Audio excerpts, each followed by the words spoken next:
Back in December, my 5-year-old son had his first piano recital. Here's this tiny little kid that walked up onto this huge stage by himself in front of hundreds of people he's never met, and he sits down at this piano that he's never touched. And he was able to just play. Up to this point, I've been cleaning his cloth diapers, waking up in the middle of the night, and listening to him scream and cry, all out of pure love. I never expected anything in return. But as he was playing his piano, I realized that he was growing into a competent individual. There's no words to describe the joy that I felt, because I may get a return on my investment after all. The more I see my children grow, though, the more worried I am for their futures.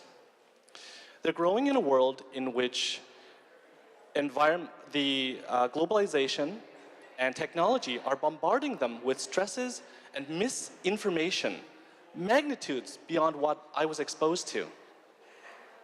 And the recent news has highlighted how cruel kids can be to each other. How do we prepare our children to meet these challenges? During my years working with chronic pain patients at Mount Sinai Hospital in Toronto, my team was able to help many people bounce back from significant adversity in their lives. I've also had the privilege of working with a psychologist who specializes in treating children and their families. And it turns out that the process of developing resilience is pretty much the same in adults and children. The process is 4 steps. The first step is to set goals and expectations. The second step is to help the person feel calm, safe, and supported. The third step is to help them develop problem-solving skills. And finally, the fourth step is to apply those skills to various situations and environments. Let's start off with the first step. What are your goals and expectations for your children? Do you want them to become a professional? Do you want them to excel at a sport or an art? Or will you be happy as long as they're well-adjusted? The goals and expectations that you establish for your children will determine how you parent them. When my sister was in grade 4, there was a boy at school who was teasing her one day. She got really irritated with this boy, so she kicked him in the groin and then screamed for help. A teacher came to the scene and saw this little girl screaming, and a boy who was twice her size grabbing his groin. The teacher assumed that he had hurt my sister to begin with, and she acted out of self-defense, so he got the detention. My parents wanted their kids to be proficient at martial arts and to be cunning, so they were impressed with my sister's actions, and they rewarded her. If this was your child, how would you have handled it? Would you have been concerned that she was resorting to violence instead of diplomacy? As parents, we have to do a lot of soul searching, because the goals that we set for our kids will influence the values, the aspirations, as well as the insecurities that we pass to them. Another significant point is that if we establish expectations unilaterally, it can be very stressful to both parent and child.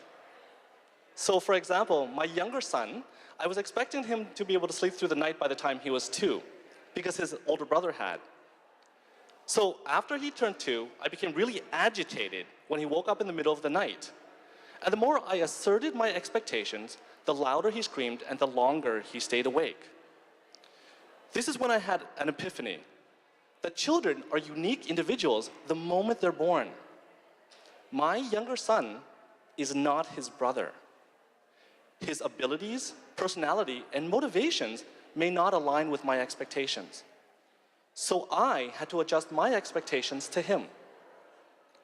The ironic thing was, the moment I became more understanding of the fact that he might not have been ready to sleep through the night, I was able to calm him down and put him back to sleep faster, and my own frustrations decreased. So now that we have goals for our children, and we're cognizant to be responsive to their uniqueness, let's focus on the most important aspect of parenthood, the present. There's a lot of material out there that talks about being mindful and present, for good reason. You can't get to a destination if you have no orientation because you don't know where you are right now. For kids to be present, or any person for that matter, they need a base from which to feel calm, safe, and supported. This illustration of a child's emotional states is called the zones of regulation.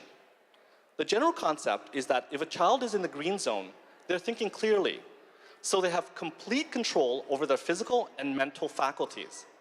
They begin to lose control when they get too worked up in a state of hyperarousal, which are the yellow and red zones, or they begin to withdraw and shut down, the blue zones. I used to assume that when a child was throwing a tantrum or they were isolating themselves, that they were being either a spoiled brat or a scaredy cat. And it was up to the parent to bring the child into the green zone through reinforcement or punishment. But that way of thinking never got me consistent results with my kids. I now realize that it's better to assume that kids do well when they can. So if they're not behaving properly, it's probably because there's a reason. Maybe they're upset about something, or they're tired. Maybe they're feeling a sugar high. Perhaps they're in pain. If we take the time to help our children figure out what they're feeling, what we're doing is we're validating their experience. And so we give them a sense of safety and supportiveness. What we're also doing is we're helping them to determine what they're feeling so that they can calm down. In other words, we're helping them to name the emotion, to tame the emotion. So the next time your child is acting out, instead of saying, "Stop doing that, I'm going to count to 3, it's a better idea to say, "I'm here now, what's going on?" Or you don't have to say anything at all. But give them the sense that you're here to support them and you want to understand what they need. When a child is in the green zone, they're thinking with their logical brain rather than just reacting with their emotional brain. So this is the perfect time to teach them problem-solving skills. And a great way to teach them is the Plan B approach. We call it the Plan B approach because it's an alternative to the typical Plan A approach, which goes something like this. You've been a bad boy because you've been hitting your brother and grabbing toys from him. So you're going to get a 5-minute timeout every single time you do this. Do you understand? Plan A can also go like this. You've been a very bad boy, ... Now, for every day that you are nice to your brother, I'll give you a sticker. How does that sound? Plan A is very one-sided. It's up to the parent to determine whether or not the child's behaving badly without knowing the reason for the behavior. And the parent is solely responsible for the solution. If the child's behavior changes, it's because of an external factor. The kid's still motivated to hit his brother. That motivation hasn't changed. He just now fears being punished, or he wants a reward more than he wants to hit his brother. Plan B allows for a more profound approach or results. It starts off with non-judgmentally asking the child their input on a situation. By getting them to think about the problem and to communicate it to you, you're helping them develop the skill of organizing their thoughts in order to assess a problem. Once they've said their part, you can give your perspectives. And here, you can influence them with your expectations, your values, and your experience. And they're more likely to listen to you at this point because you've listened to them. Now, when both sides have given their perspectives, you would invite the child to come up with a solution. Here, you're helping them to develop creative problem solving. So Plan B might go something like this. Son, I noticed that you've been having difficulties playing with your brother. What's up? I don't like him. You don't like him? How come?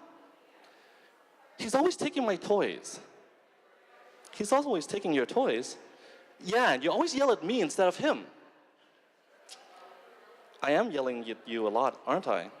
Well, that's why we're having the talk, because I don't want to anymore. What else don't you like about your brother? Well, you're always with him. I guess I am with him a lot, aren't I? Are you sad that I don't spend more time with you? All right, let me see if I have this straight. You don't like your brother because he's always taking your toys, but I yell at you instead of him, and I'm spending most of my time with him. Is that right?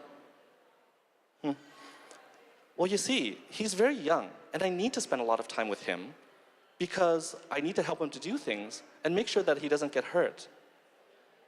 Can you think of a way where I can spend more time with you as well as take care of your brother? Can't you just give him away? I'm sorry, but your brother's here to stay. Any other thoughts? Well, you can play with me when you pick me up from school. He's still at daycare. That is a great idea. I'll tell you what, Mommy and Daddy will also play with you for 15 minutes after your brother goes to bed. Is that all right? It took a while for my son to realize that we still love him very much, even though we needed to take care of his brother. But Plan B allowed us to address the jealousy directly, whereas Plan A only looked at the behavior. So now that your child is able to assess a problem, be receptive to another person's perspectives, and come up with a creative solution, it's time to expose them to different situations and experiences so that they can adapt these skills and master them. When exposing your children to different activities and experiences, keep this chart in mind. It tells the relationship between stress or arousal and a person's level of functioning or performance. If you look at the left side of the graph, it shows that we need some level of stress in order to do well. Children are more engaged in activity if they find it a little bit challenging. And once they're able to overcome a challenge, then their confidence to meet bigger challenges increases. Also, when children are struggling with physical, mental, or interpersonal stresses, their bodies actually make adaptive changes down to the genetic level so that they're better able to handle stress in the future. For example, their bones and their muscles will grow stronger with stress, and their nerves will make more connections between the various regions of their brain as well as their body. So step back and give your kids the opportunity to struggle. But if you look at the right-hand side of the curve, too much stress is not a good thing either. Children who are pushed to do a specific activity at a very young age are at a higher risk to develop physical injuries or anxiety and depression. So the best way to expose them to various activities and experiences is a balanced and diverse approach. It's great for you to put them into the programmed activities, such as music lessons and organized sports, so that they can develop their physical, mental, and social skills. But try to give them a lot of time to engage in spontaneous play. When there are no rules or structure to their play, their creativity and imagination gets a chance to bloom. Now, I specified the real world because when kids get to see, smell, taste, touch, and hear things, all the different areas of their brain get stimulated and develops properly. Electronic devices cannot give them such a complete complement of stimulation. Finally, it's very important to give them plenty of time to rest and let their experiences percolate. The process of developing resilience is a long process. So they need regular breaks in order to refuel and refresh before meeting the next challenge. Now, when kids are exposed to a balanced set of activities, they experience the most important aspect of childhood: fun. I'll always be concerned in the back of my mind that my children may one day experience a terrible trauma that I can't prevent. But what I've learned, and hopefully shared with you today, is that no matter what the challenge is, our job as parents is to make sure that the child knows that they'll always be okay, and that together we can get through anything. Thank you.